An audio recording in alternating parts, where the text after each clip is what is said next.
I've been in the manufacturing world about 35 years. My background includes aerospace defense, power plant operations, and also industrial automation.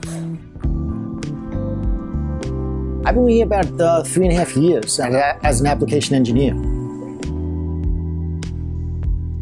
A typical day as an applications engineer, customers send inquiries into me via either email, or they call me up on the phone, or they want me to take a look at their drawings. They want me to actually take a look at their applications and see if we have like a standard item for them, or if we have an item that needs to be customized, we'll go work back and forth and also come up with a quote for them. Mainly belts, pulleys, gears, universal joints, linear type of applications and so forth. Are you gonna like edit that?